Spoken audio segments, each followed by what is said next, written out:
في كسر طابو عبادة الأشخاص. أنا لا أؤمن بالأشخاص، لا أؤمن بعبادة الأشخاص. حتى النبوة جاء أبو بكر وقال: من كان يعبد محمدا فإن محمدا قد مات، ومن كان يعبد الله فإن الله حي لا يموت.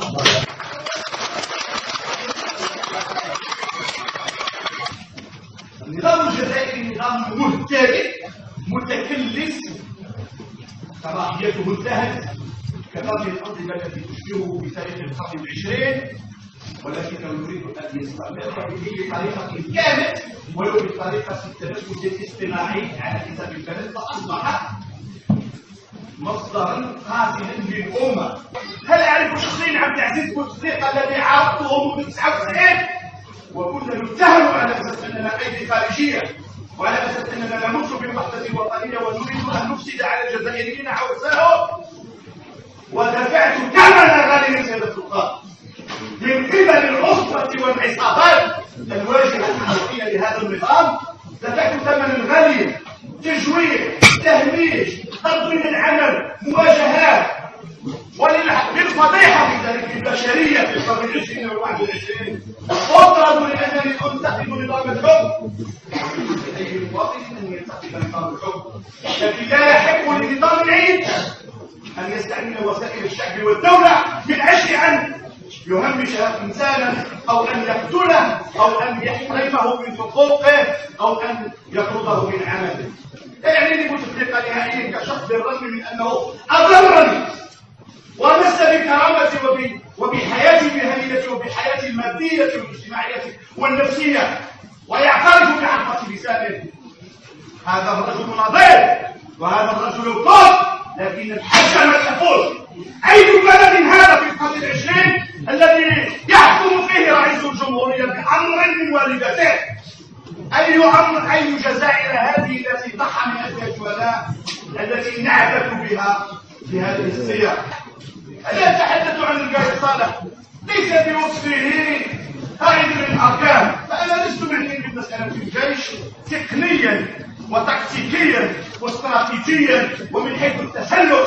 هذا لا يعنيني، لست خبيرا في هذا الأمر ولست مسلما في هذا الأمر ولا يعنيني هو كشخص، لكنني حينما أتحدث عن القائد صالح أو غيره من التوفيق، من القلائل الذين كتبوا عن التوفيق مثل وعن إسماعيل العماري ومحمد العماري وكلهم ونزار وكلهم جميعهم، أنا من القلائل الذين كتبوا عنهم وكلهم الحقيقة لا أفكر بها ليس كأشخاص ولكن كأصحاب قرار في البلاد. أنا أؤمن بالنظام بين العسكري والسياسي، وهذه ليست فكرتي. أنا تلميذ لمدرسة عبد البهيج في هذا المجال، تلميذ لمدرسة عبان مطاع في هذا المجال، تلميذ لزيغوت يوسف في هذا المجال، تلميذ لكل الرجال الشرفاء من أجل وغيرهم وفرحات عباس وما إلى ذلك الذين أرادوا أن يؤسسوا لجمهورية.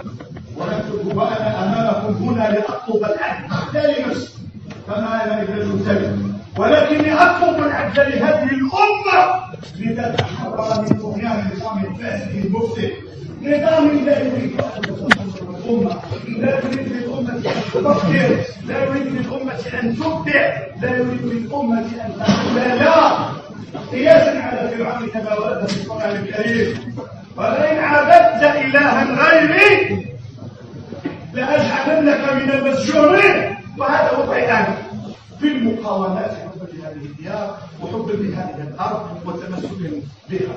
كنت قادرا ان اغادر هذه الوطن، لكنني لم اغادره لا في حرب تهديدا ولا في حرب على الشعب ولا في الفساد ولا في مرحله الجوع والتفقير الذي تسببني فيه نظام وتفريقه.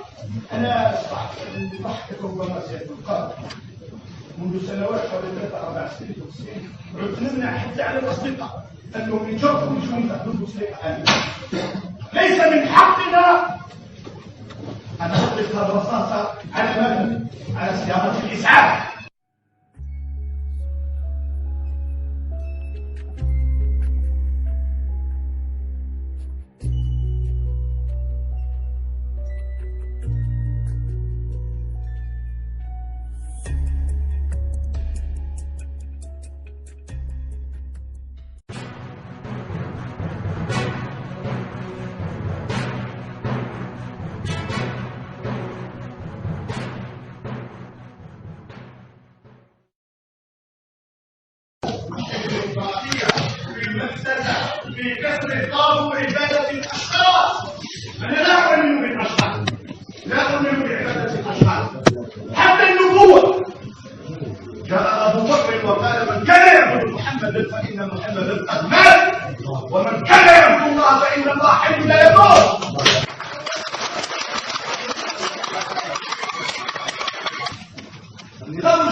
صلاحيته انتهت كقضية الأنظمة التي تشبهه في تاريخ القرن العشرين، ولكنه يريد أن يستمر به بطريقة كاملة ولو بطريقة التنفس الاصطناعي على حساب البلد، فأصبح مصدرا قاتلا للأمة.